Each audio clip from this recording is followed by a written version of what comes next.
What's up, you filthy flapjacks? I'm Wes Mullenberg, and you're listening to the Ear Coffee Podcast.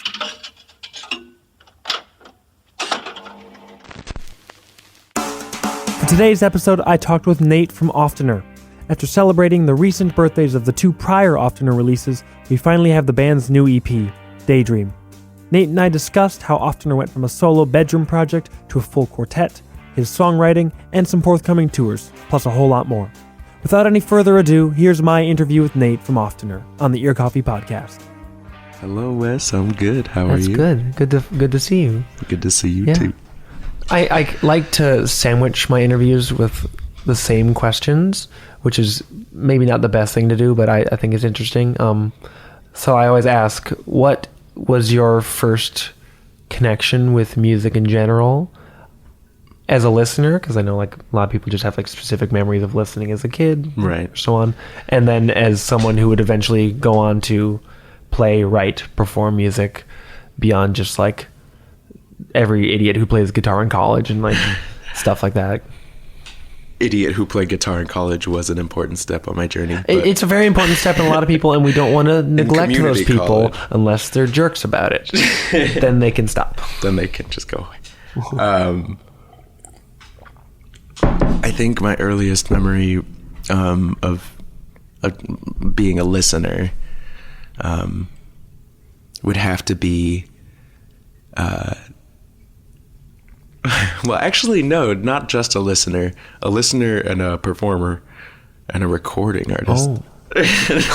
When I was like 5 or 6, like, you know, just a tiny thing. My oldest sister, had me listen to Steely Dan. Okay. Do It Again, like over and over again. And so I eventually got the lyrics to that song down.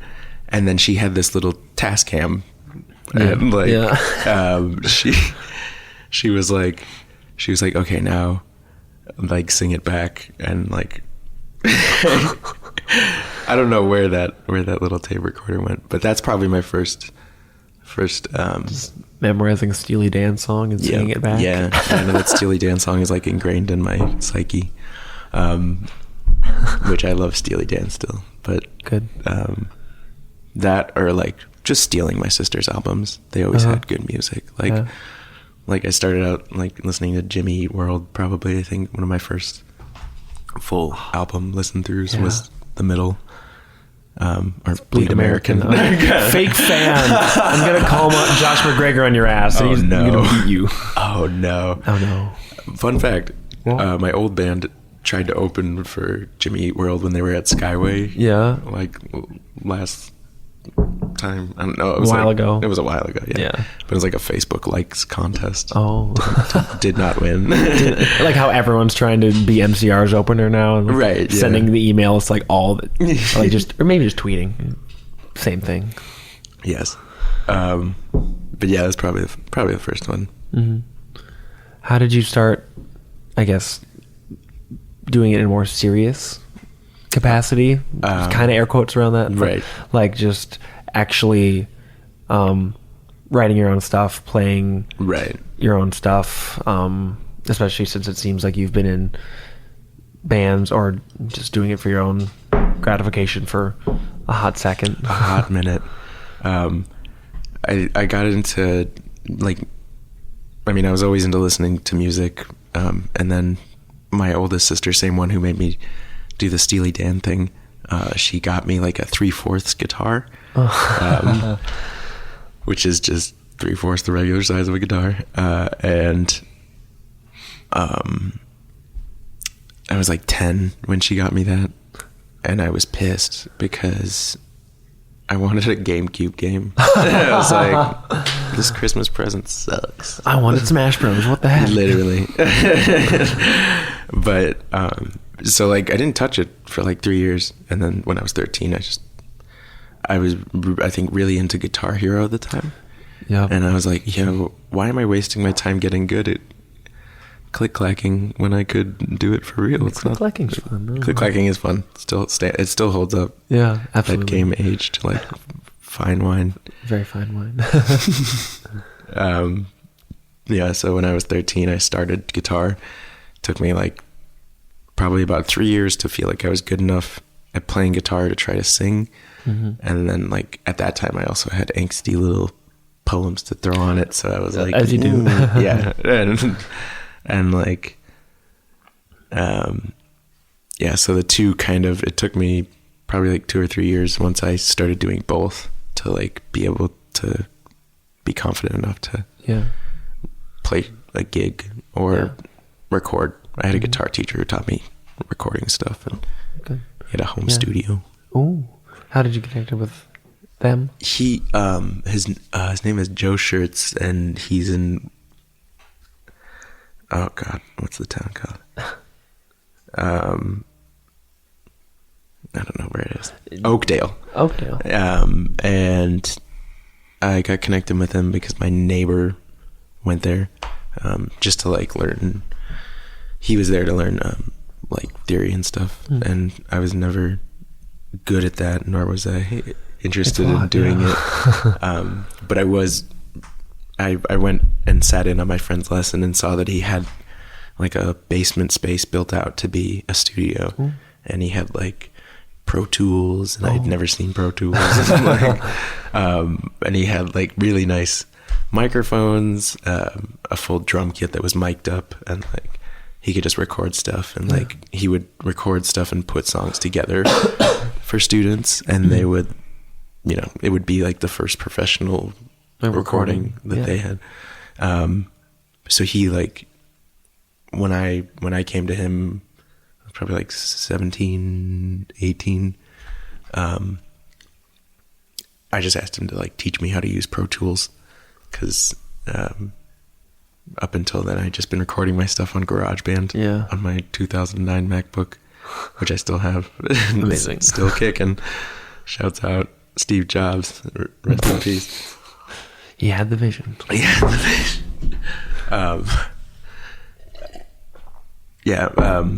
So he taught me how to use Pro Tools, and like taught me about mic placement and like how to mic my specific setup, which was just me at the time, or how to mic a guitar cab. And then he taught me little mixing stuff, and like, basically from there I kind of just ran with that and kept doing bedroom recordings. Yeah. The logical next step is, how did the full quartet get together? I know you think you mentioned this on like sort of on Radio K interview. Yeah. Like, it's usually when we're doing like research for interviews, if we find anything at all, it's just like, oh, they're on Radio K. Okay, cool. So shout out to Radio K. Out. But like you said, you met the drummer first. It was like a kind of more gradual. Actually, thing? so completely correct me if I'm wrong. Like, just dunk on me if you have to. That was I feel like I think that Radio K interview was about a year ago now, if not more. But at the time, that was my old drummer Troy. Okay. So I'm the only original member of the Oftener 4-piece left. Okay. Sadly. Yeah. But when I started it, and my friend Troy, he was in another band with me previously called Ridgewood. That was like a pop punk band. And when we stopped doing that, he wanted to be in Oftener with me, which was really great, because I've always, he was one of those drummers who I like instantly connected with, musical soulmates. and so like, him and I and a guitarist friend and like a rotating cast of fill-in bassists. Just floating basses. Just floating basses. No bassist. No person. For like a couple months, and then we found our first bassist, Chalenga, who was a friend of a friend, who's currently in the band, Eric. Oh, Eric, my rhythm or lead guitar and backup vocals. Yeah. And Chalenga was in the band for like a year or so, and then he moved out of state. My friend Ben, who used to play guitar, was like one of the original three. I think he was in the band until about last year in, I want to say summer or so. And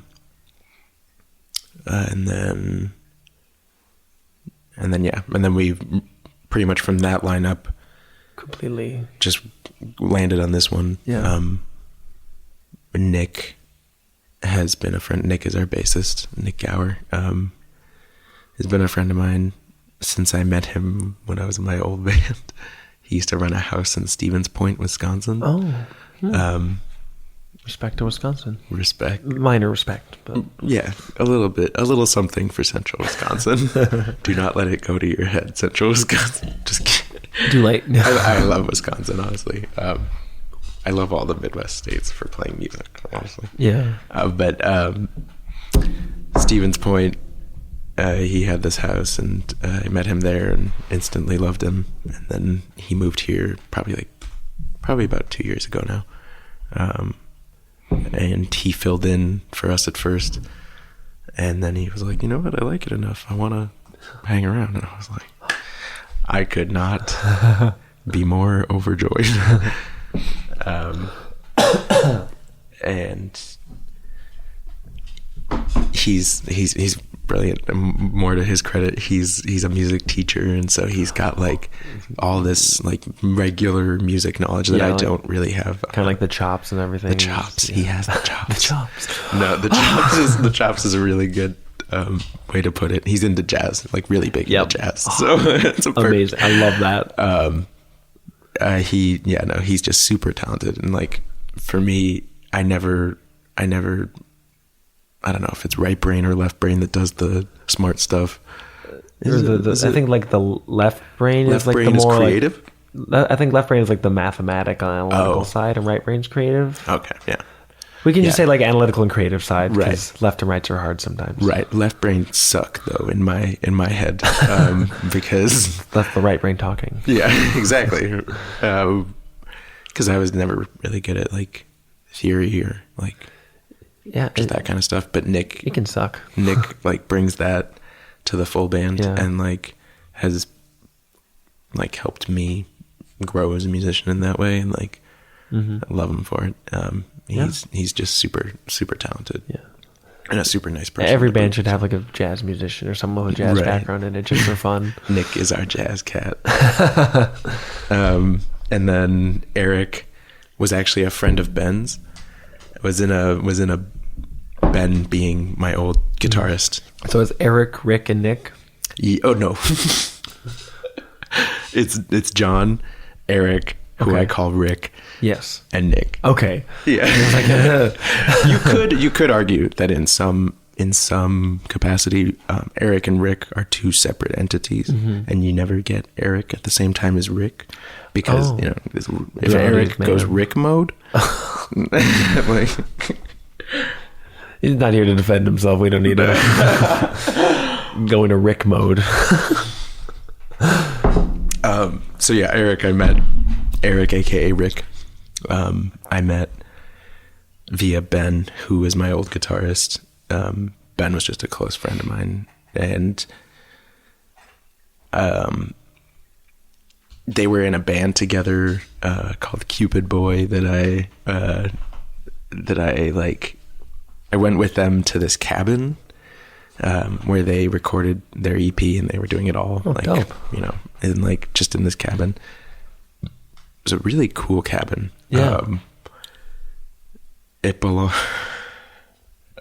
It's a weird story. It belonged to a guy who won a Grammy for like composing. Okay. It's like one of those Grammys they just don't televise. Right. Yeah. No, it's like the one you get sent like just in the mail, and just wake up and go, oh, great. Put it on your shelf or whatever.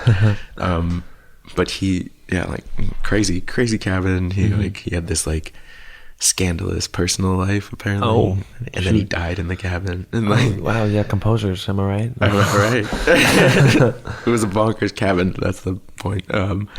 He like made it so that like home recording was really easy to do there. So we were at that cabin, this band Cupid Boy. I wasn't in the band. I was just taking like video for them. Yeah. And the whole time I'm thinking like, Eric is like the best guitarist I've ever heard. And like, why can't I have Eric in my band? and sure enough, like a year later, he joined when Ben left. I asked Chalenga to ask him, because Chalenga was his closer friend. Yeah. And he was like, yeah, sure. I was like, yes. Like a little, almost like mini fan moment. Entirely mini fan. Yeah. Big E fan moment. So before you even had the initial quartet, that was for the Or More Often EP, and then Lavender's just you. Yeah. And yeah, Me times 2. Yeah. Oh, I'm Living in checking. Paper House. You Love can to see hear it. on like the garage band file of Sore Loser, if you like drag it out, you can hear Harper's Jar practicing like in the basement. Great. It's just like muffled loud. Yeah. Those were not prime recording and settings, but since I think I was confused with this. When I initially wrote this out, I thought that Daydreams and Daydream were the same song. No. But then I re-listened, I'm like, absolutely not. No. But with the exception of Daydreams with the S and Lavender, the other 3 songs on the Lavender EP, which was just put back on Spotify, were re-recorded for either Or More Often or the new EP, which is also Daydream, correct? right. Okay. Yeah. So why re-record the songs? Just want to like give them a second life, kind of. yes. Yeah. So when so in 2017, when I wrote / put out Lavender, it was just me entirely, and I wrote all the vocal melodies and all the like lead guitar melodies and the rhythm guitar, and then I performed them all. Yeah. Very lonely exercise. And like and I feel like when you have a product that's so homogeneously you, it has an entirely different flavor from things you do collaboratively. So like when we started playing with the full band, I was like, here's these songs that I wrote, but like I don't want them to necessarily sound the way that they do here. I want like us to play them as a full band and see what that sounds like, and hopefully if it sounds different, and it sure enough it did ish. Very logically, yeah. That was how we were gauging whether we played the songs or not. And I think there's 2 songs on Lavender that aren't on. Yeah, it's out of the 5, 2 Sore Loser and Half Moon ended up on Or More Often, and just Home Remedies is on the new one. Right. Yeah. How did you decide which ones would go on which? So if there was any conscious decision? Not really. Sometimes no. It was basically just like, it was about the band. So like when I started with the first 4, we tried to play Home Remedies and we just didn't really gel. No, didn't really gel. Yeah. And then we were just like, let's just put that one on the back burner and try the other ones. And those ones came naturally to us. So we decided those would be the ones that made it onto the EP. I didn't necessarily have plans to bring back Home Remedies, but then with this 4, we were just talking about what songs we could use from the back catalog, and I was like, why not this one? It sounds kind of like it's meant for a band. But yeah, so it's basically always been like about the people I'm working with, the band, and what they want to do. Yeah, much more democratic. Yeah. Even if you are the face and the front I always feel weird saying like it's front person because that sounds like some dramatic like I only sing and write the songs and I don't care about anything else. Yeah. No, I feel like songwriter is a title I'm pretty comfortable with because I've wrote these songs for better or worse. On a very objective level, but yeah. To simply state the facts, I am responsible for writing these words. By Nate. Continue with Lavender. Why did you just now put it back on streaming? Because before last weekend, you were like, you'd been tweeting about like hinting at it, and that's so I was like, oh, I better get that little extra attention. But now it is actually on streaming. It's fully back. Was that just kind of a like sanding off? And I guess I can't think of the word, but like tying up loose ends almost, where just making sure everything is accessible before fully moving forward with the new EP. A little bit, yeah. A little bit, because before it's still on Bandcamp. Which Yeah. I was like The great for Bandcamp- me, but everyone was like, Bandcamp, who, what? Right. I love Bandcamp. I mean, Bandcamp was my first foray into the world of music distribution. Exactly. Yeah, it's great. And if you don't think so, you probably have points. But shut up. You probably have a point. It has its shortcomings, but by and large, it's a great resource for young people in our day and age making music and wanting to put it out. Never mind the fact that everybody used to call me Nate from Bandcamp when I was. It's easy to make the joke, but Bandcamp. I just kind of watched as we got Spotify and streaming stuff. I watched those listens kind of taper to nothing From Bandcamp. And so I thought, originally my thought process in taking Lavender off of streaming services. When you first put it out, was it fully on there and everything? It was on. Yeah, it was on Okay. in like 2017. Yeah. Like right when it came out, I think I put it on. Well, yeah, right when it came out, I put it on Spotify. But I took it off probably right around the time we record or put out Or More Often. Yeah. My thinking in that was that I didn't want those solo songs to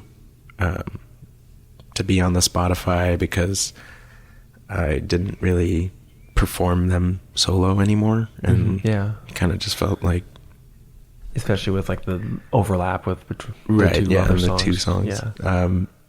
So I was like, oh, I'll just keep them on Bandcamp.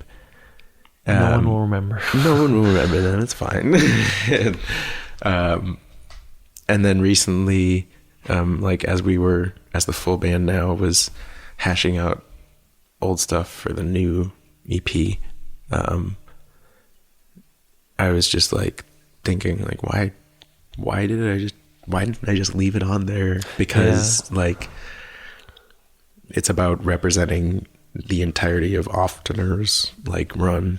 Yeah. And that's the first thing that Oftener ever did. So in order to just keep the picture whole, Yeah. I put it back. And also we do a lot of acoustic sets. So I've gathered. What you called it for January? Well, I forgot the name. You corrected me on it. acoustic January. Acoustic January. That's acoustic with a J in front of it. For the record. For the record. Is it in parentheses or no? Or is it just like you're If you committing want to it, If yeah. you want. Oh, we're leaving it up to the listener. Yes. Okay. Always fully dangerous. at the discretion of the person. all 15 people that'll listen to this on day one, they'll be like, "What's acoustic? That's who does that?" Getting a little bit more just into the actual songwriting of it across the full spectrum of Oftener. Again, I'm gonna kind of cite the Radio K interview because when we actually have a source, we will pounce on it. You talked about how a lot of your songs are sad songs, a bit more melancholy lyrically and just kind of chord wise. It's just listening to it. And they're about daily life with Yeah, like the journal phrase, entries. just kind of journal entries. Is there actually like a 1-to-1 translation? Like you get home from after work or whatever, and you journal something, and then next day, like, oh, I can turn this into a song. No, Or just, definitely not. The songs one-to-one. are the journal entries. Kind of, yeah. Okay. Yeah. But to that effect, like, I've always felt as a songwriter that writing lyrics can be kind of vulnerable. Yeah. And that vulnerability always scared me as like a budding performer. Just like, especially if you have to sing in front of people. exactly. Like, Yeah. Like, and so like, so in a way they're journal entries, but they're just like, lightly dipped in metaphors so that, so as not to be too on it's the not nose. full emo. Yeah. So like, this is literally what happened today. It's not, yeah. So it's not a 1-to-1 in that way. Yeah. But yeah, I mean, I try to go by the whole write what you know thing. That's why all my tweets are about poop and pee and such. And such. Because We'll I leave it know, at that. I know that. But, just in the same regard, all my songs are about just like introspective stuff, usually. Yeah. I try to keep the self-pity level in the songs to a minimum, but sometimes, jack it up for Sometimes the tunes. it does happen, yeah. I can't remember the exact lyric because I didn't write it down for some unknown reason, but in Perfect Pair, it's like the first line, it's like, what's the point of living if you're going to die or something? And I was like, what's the point in having your health when you're gonna die? Yeah, there we go. I'm glad that you knew your own lyrics when I do not. That more than anything else, just listening back through the EP is like, oh boy. Because a lot of the other stuff, as he says, kind of, it's not as overt, but it's still rooted in that Right. Emotion, that daily, just kind of write what you know Right. stuff. But yeah, that one line was like ramping it up for dramatic and just or sonic effect, and you're like, oh shoot, is Nate okay? That song specifically, I feel like is a really good synthesis. A really good Nate's trying to connect the hands. yeah. I think synthesis was gonna work. Synthesis was the word of You said it with such confidence too. of like the or more often kind of like happy upbeat vibe and Daydreams more introspective broody vibe. Yeah, it's very melancholy overall. Right, yeah. Which is like, hell yeah. But because that specific part in the song, it's like the verse is very like upbeat and the vocal melody doesn't belie the lyrics being like bare, kind of about death, wanting to die and thinking about it all the time. But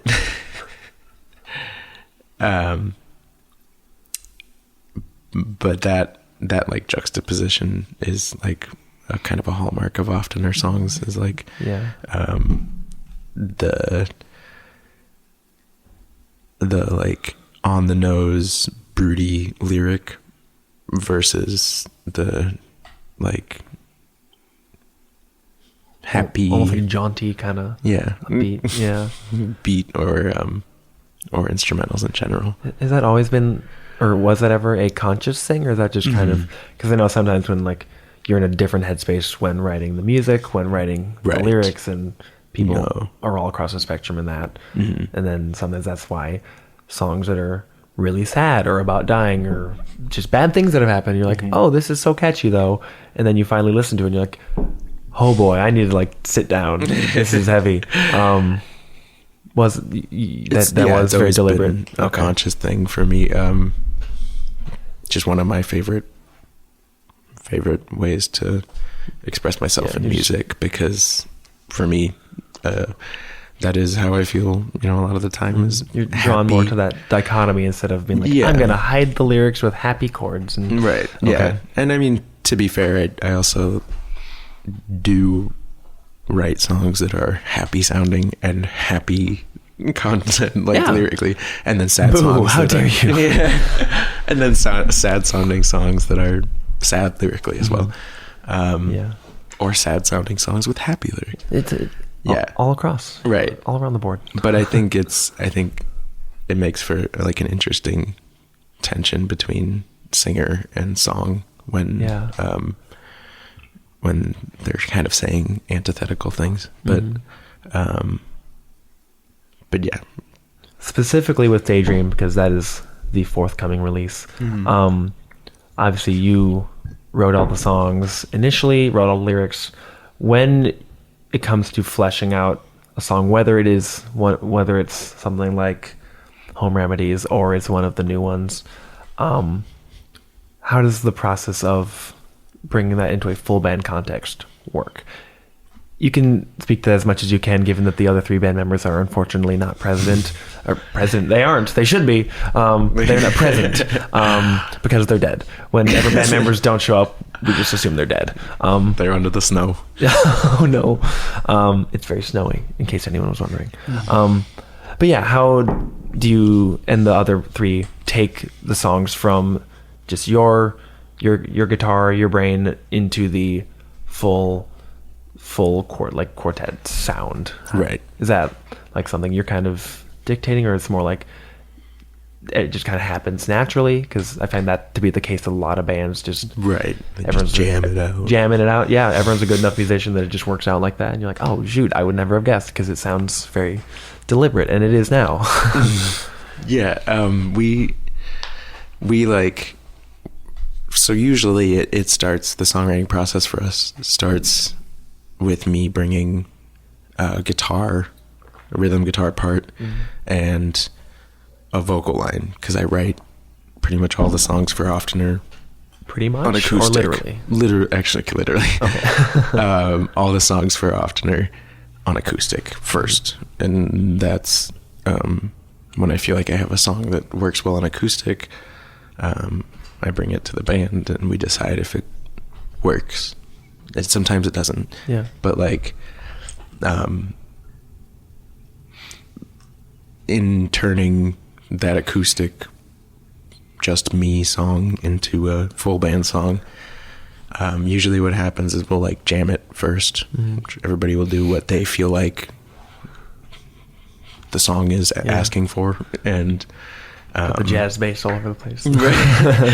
and then we'll like pause and like talk about what just happened, and like next steps, and like, you know, whether it's working or not, and just kind of go piece by piece. And then once we have like a full song, or like a reinterpreted version of the original, usually we like record it on a phone and then like stew on it for a little bit, and then keep practicing it.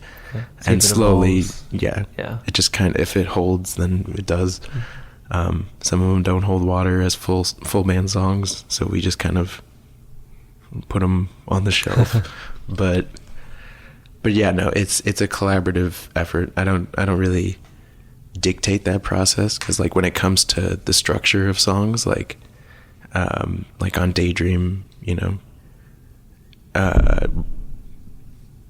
other members of the band will say like, oh, I think it should end like this, or I think we should do that part for this many measures instead of how many that I was saying we should do it for.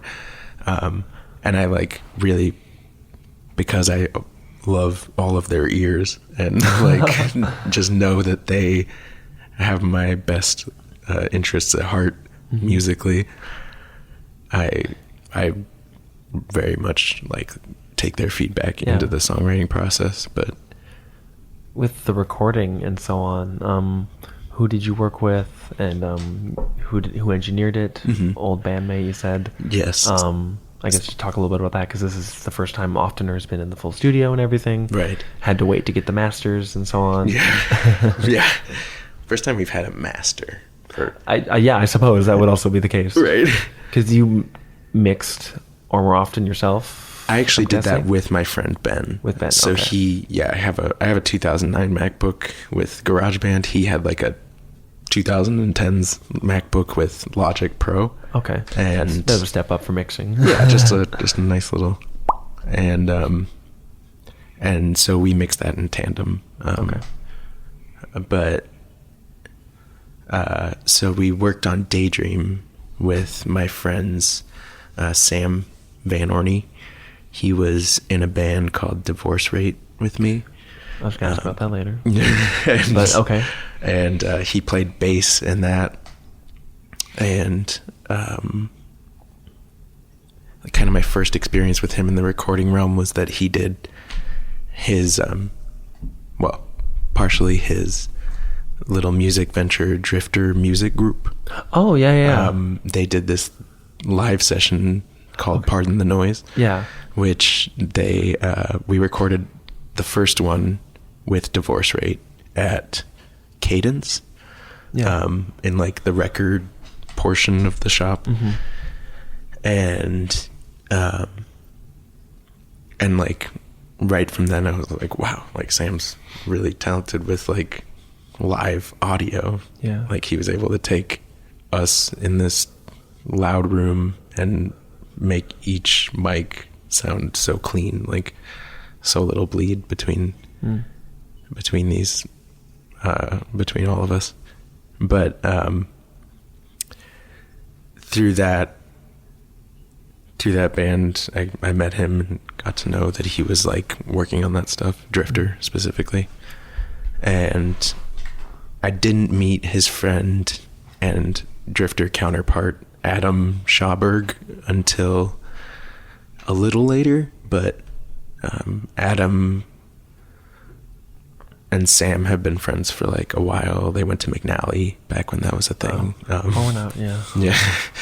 And I think they both graduated before it officially closed. Yeah.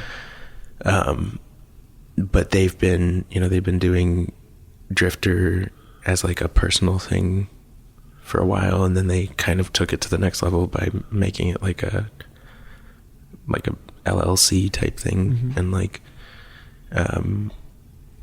and so I knew that I wanted to work with Adam and Sam when I took the Or More Often mixes to Divorce Rate practice, and I showed them to Sam, and I was like, what's your first criticism of these?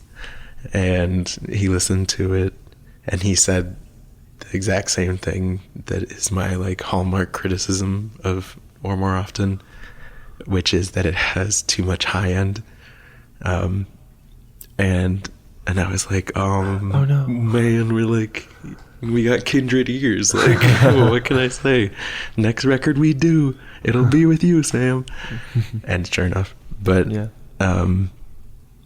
But yeah, no. So they run this thing called Drifter, and that's what I guess who would say who engineered it. I mean, Drifter consists of Adam and Sam, but they worked as a pair in the studio, and they worked as a pair mixing and editing. And who mastered it? Was that actually like... Right. That was a guy named Greg Ryerson at Rareform. I've heard that said before. I've heard of Rareform, but I don't know if I processed it. But yeah, that's really cool little space that he has, and it's in downtown, right outside of downtown. Uh-huh. And he's been mastering stuff for a long time. Like he mastered like 3 of Prince's records. And then how about that? Wow. Right, yeah, no, he still like masters stuff for like Prince's family and friends. The estate. Yeah. And like he did the vinyl remaster of Carrie and Lowell by Sufjan. They already came up with a remaster? No, it was he just like, or the original master. The vinyl master. Oh, the specific vinyl. Okay. Yeah. Yeah. Because he's like one of very few people who can cut records. Yeah. Has a lathe and like really cool machine, by the way. Like he's worked with Asthmatic Kitty a lot, Sufjan specifically, but like other than that, he's done a lot of like Minneapolis like local bands and stuff. And he was a teacher at McNally. Taught mastering. Yeah. And that's how Adam and Sam knew him. So they recommended him, like, right off the bat. I was bouncing around a couple of ideas, because I'm entirely new to mastering, but yeah, he's got like just a butt ton of experience. Yeah. So. I mean, dang. And he also, like, let us come in and sit there with him while he mastered the tracks. Ooh. And it was like a 5-hour session that we did, but like, I sat there and like he would do something to the track and be like, "Do you like that?" And like, you like that? Yeah. And we would like discuss and like, kind of tell him about the mixes and what we had in mind for them. Yeah. And then he would do it right in front of us. Yeah. And he was also really cool just to talk to. He's just a knowledgeable person. Yeah. Yeah. And it's just a learning. Yeah. Yeah. But yeah, he, now it's here. Now it's in my possession, but, yeah. But yeah, first time ever having anything mastered. So it was an experience. Yeah. Back to Drifter a little bit. They also shot the live Daydream video, which was in like a truck shop. Steve's Tire and Auto. On 46th and Nicolay. Between that and the forthcoming, it was also at the auto shop for Wisteria. Why release these singles? I guess they technically are kind of with just the video form instead of doing like, here's just the recording. And is that just because you're waiting for the masters? Kind of. But I mean, obviously, there's a lot of positives to be said for doing like the live sessions, but just right. Why not both? Here's why. So the live sessions, they were shot by this guy named Bo Meyer. He had like the video part of it, and then they were recorded, engineered, mixed by Drifter, yeah. Sam and Adam, and the reason that I wanted to release those in lieu of singles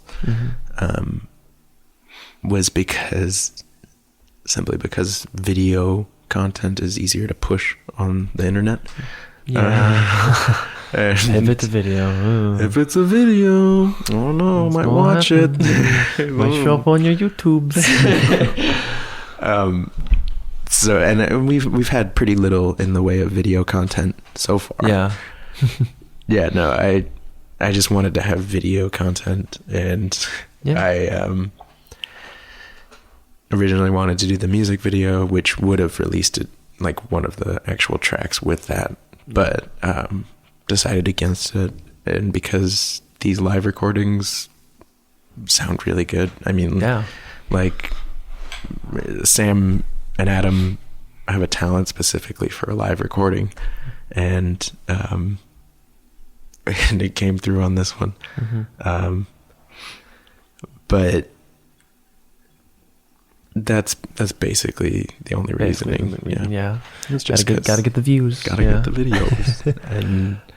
And I asked you this before we started, but now I'm going to ask it on the mic, not on the air. We're not live. What? Mics are hot. Mics are hot. What are your actual plans for putting out Daydream now that you have the masters? Now that everything is pretty much in your and the band's camp. Right. That was not supposed to be fun, but I now realize what I said. Hey-o. Hey. Wow. The EP. If you have any rough idea, which I know you do, are you thinking about putting out the full Daydream EP? So the plan is for March. It's been kind of contingent on having a release show. I want to do that, and have wanted to do that for a while. Definitely a big draw for all the high schoolers and all the fans and stuff.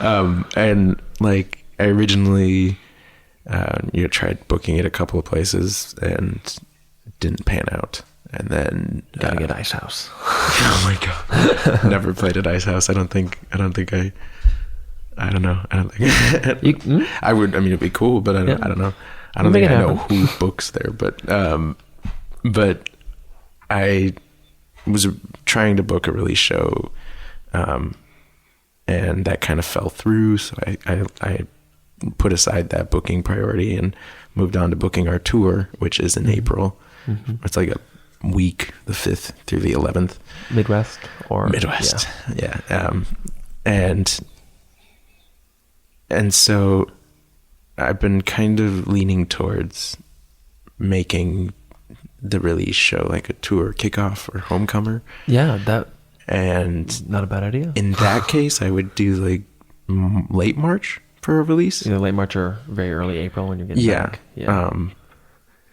Moving on from the actual EP,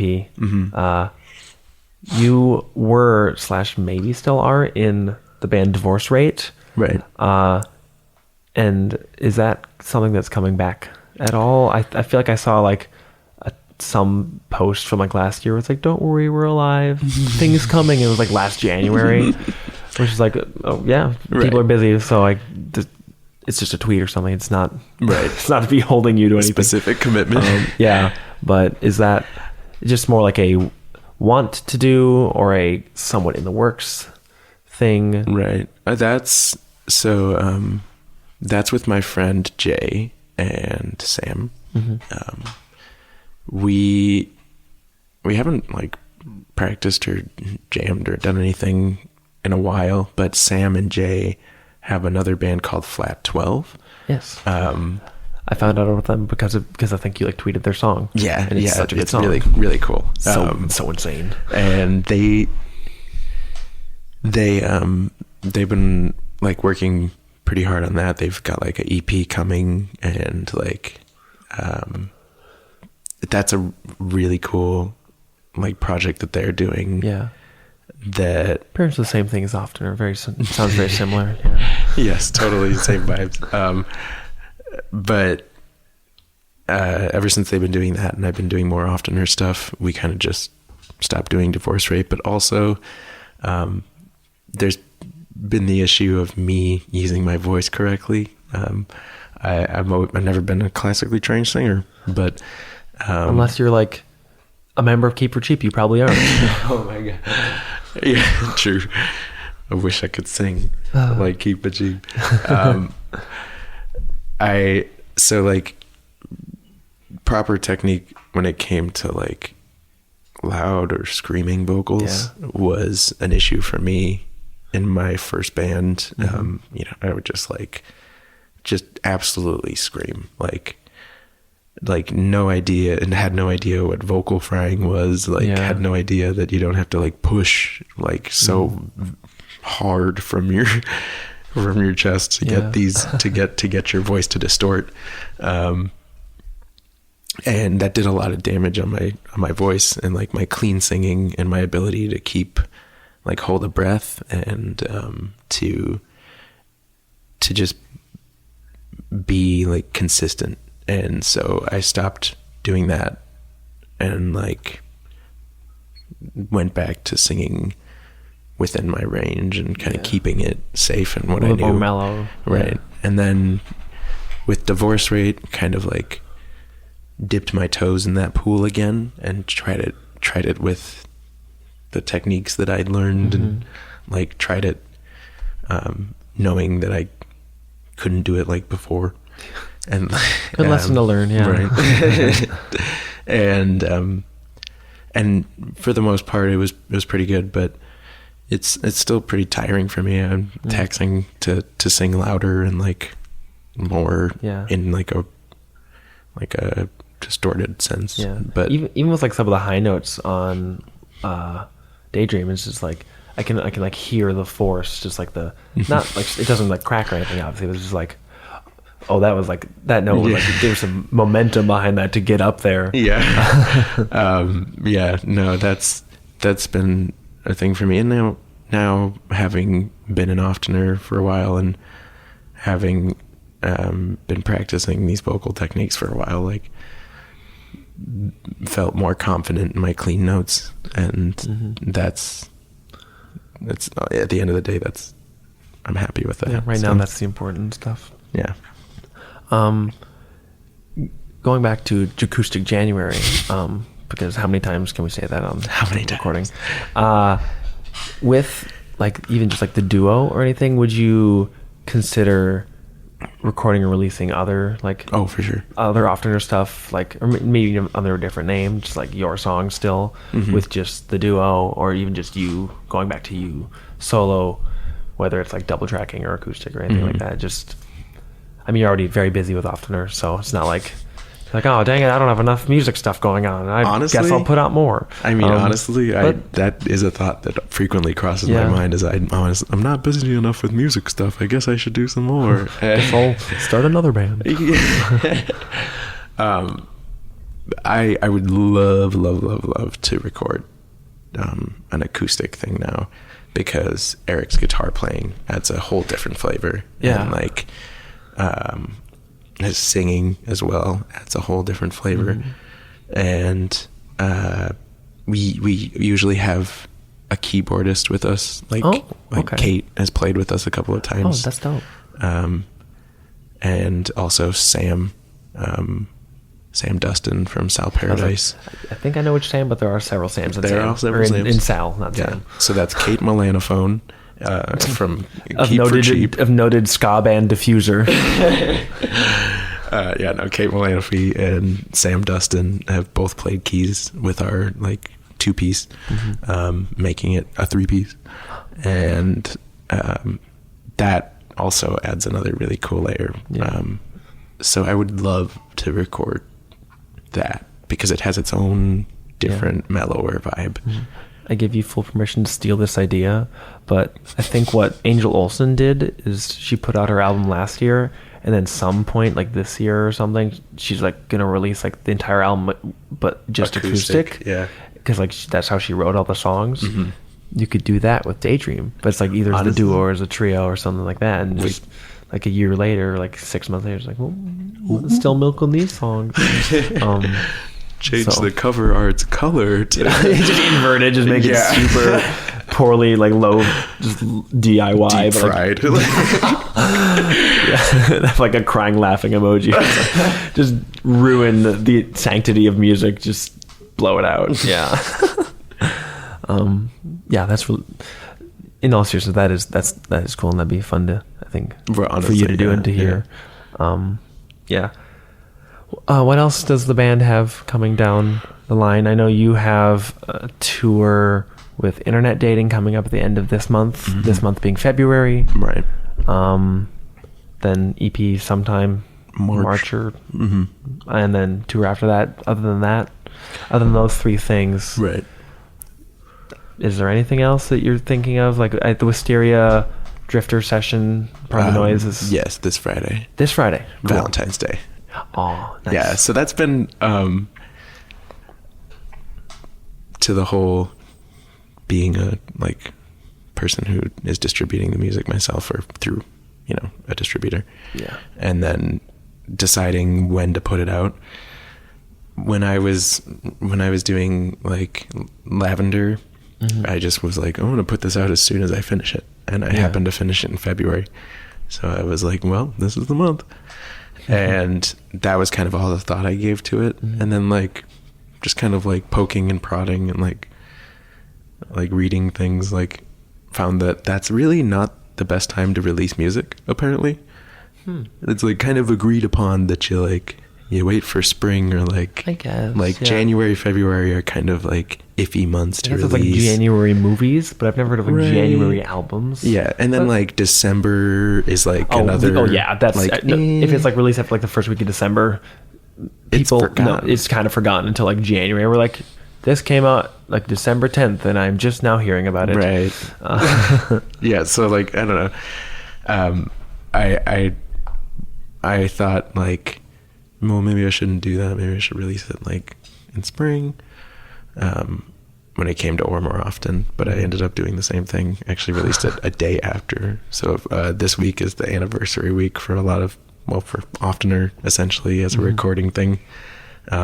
Lavender turns 3 Yeah. on February 13th, and then Or More Often turns 2 on February 12th. And Happy birthday. right. Couple of babies, and and then on the 14th we'll be putting out the live session for Wisteria. But I just kind of wanted to do that just in keeping with the whole February release the month of thing. Oftener. Yeah. and I think I have in the past released little singles maybe or something on Valentine's Day, but something about Valentine's Day, I just want to put out music. Yeah. I don't know why.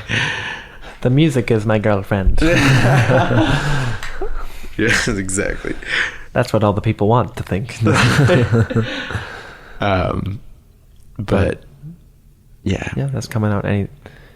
And- Then I guess reiterate and talk a little bit more about tour dates, just so because whether this stays in or not, this will probably be coming out rough, a little bit closer to the EP, so not like anytime too soon.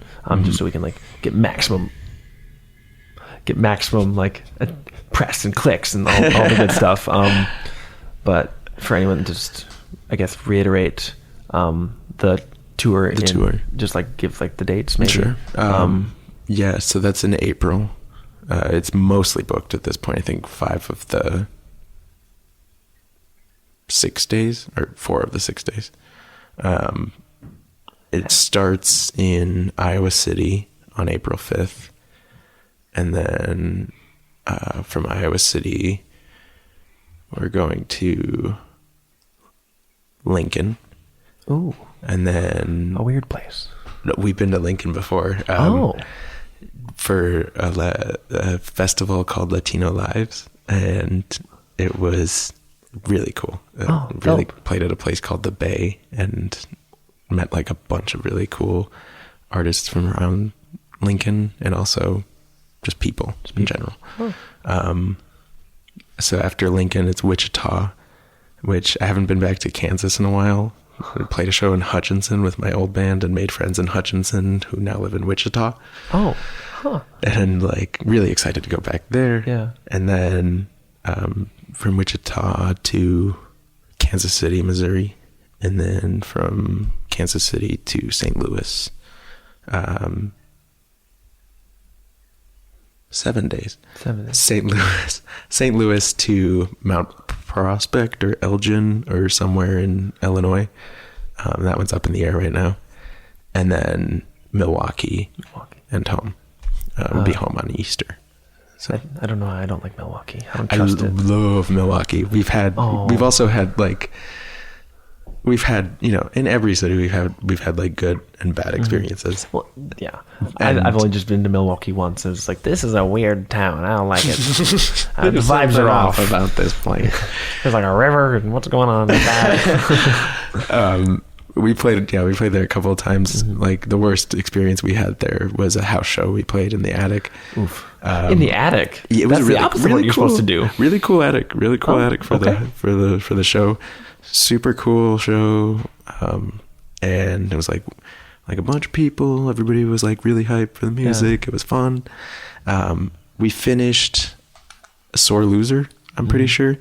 And up comes a pair of cops just up the stairs, and they're like, all right, shut it down. Like, we could hear the music outside. It was rumbling our squad car. And I was like,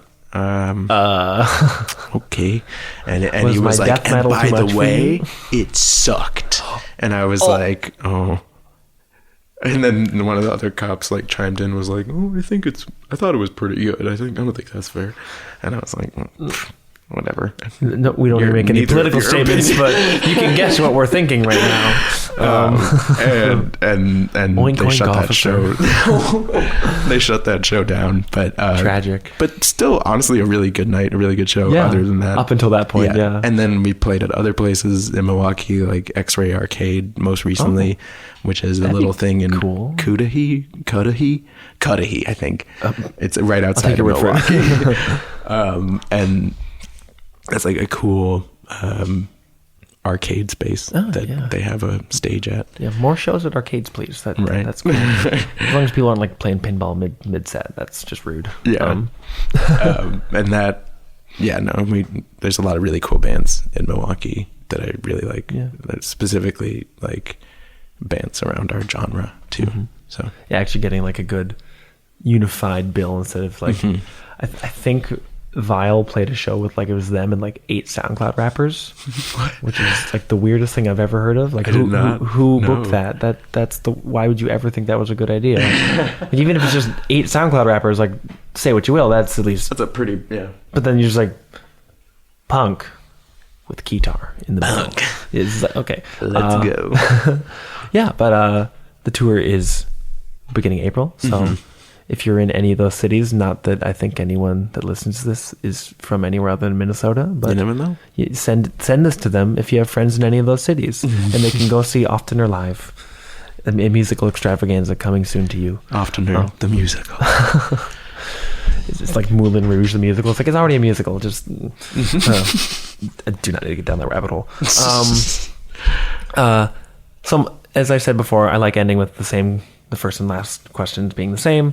And I love to ask what people's favorite local bands and releases are, whether they're recent or no, it's favorite recent releases, whether they're local or not. Yeah, just because, and almost always they're just local, because it's good to just share the love, just support the bands, bands supporting bands, big about that. Yeah. And like, I don't know, just it's I think a wholesome thing that we can do, and also I can selfishly hear about bands that I maybe haven't heard of. Oh, for so sure. It's just me.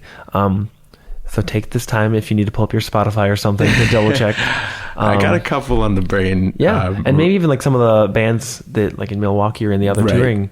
You read my mind. Yeah. Oh my god. I just start. There's a band that we played with at X-Ray in Milwaukee like a year or so ago. They're called Operations, and they just released a little music video for a track off their upcoming thing, and they're really cool. It's like shoegaze, like proper, like so heavy shoegaze. Yeah, well, with like a little heavier, clean, like droning vocals, and like just like a really nice like vibe to the whole thing. To quote Roddy, Tone City. Tone City. Yeah, they're really cool. Loved them like the moment I saw them. And then I've been also listening to Thank You, I'm Sorry's new album. Yeah, the Malta House. There's so many more songs, because like it came out as like a 4-track or something like last year. I was like, oh, this is really cool. This is dope. And now it's like it's like a full album. And you're like, oh shoot. And it's not even the full band stuff, which they're just kind of holding over our heads. I love that. I love acoustic stuff in general, and I like other singer-songwriters, obviously. And that's a band of friends. So that always Colleen's great. Yeah. Great singer-songwriter. B and Sage, and that's been big on the listening. And then my friends in Iowa are in this band called Red Coat. They're from Ames, and they put out a single probably like a month or so ago. I think EP is forthcoming, but I've been listening to that a lot. And then right here in Minnesota, been listening, of course, to the new Milo. It's been really cool to like just watch them grow as a band, and like just absolutely really coming into their own with their music. Like, just chef's kiss. And also semi-local Termination Dust. Oh, yep. That's been a big one on the listening list. Let's see who else we got. Another singer-songwriter from around here. Her name is Greta Ruth. I've heard. I think we follow them on Instagram or something. Yeah, does like folk, like finger-picked acoustic stuff that I really, really like really just like intimate recordings that, like, you know, you just put headphones on and like get lost in that little space for like, you know, 3-5 minutes or whatever. Yeah. She put out a single a while ago called Heaven After that's really cool. Let's see, who else have I been listening to? Breathe and Repeat. It's a Wisconsin band. Yeah. Well, I think, but they also might have moved here. Right, partially, I think. They got that single Dizzy. Yeah. I've been listening to that. That's a good one. And I went to college with, I think, the front person's brother. And that's how I heard about him, which is like really random. Nice. Yeah, no, it's a small world here. So seriously. Of course, the new Bob Ross Mob Boss. But I had those mixes as part of a trade. For a while, and we did too. So right. Oh man, those unreal, are so good, stupid good. Yeah, and I love everybody like in that band as human beings. Yeah. So yeah, that's Highwood House, cleanest house. Yeah. And then another big one for me on the heavier side of music is Casual. Yeah, that is like I've always loved Casual, but like that new release is just so good. You just like listen to it like while eating breakfast, and by the time you're done eating breakfast, you've listened to a full hardcore album. Exactly, and it's great. Yeah. Well, thank you so much for coming on, Nate. Thank you, Wes. The Ear Coffee Podcast is a companion to the blog of the same name. If you like this episode, please leave us a rate and review so we can stand out among the other music podcasts. You can follow us at Twitter, Facebook, and Instagram @Ear Coffee. Thank you for listening, and we'll see you next time.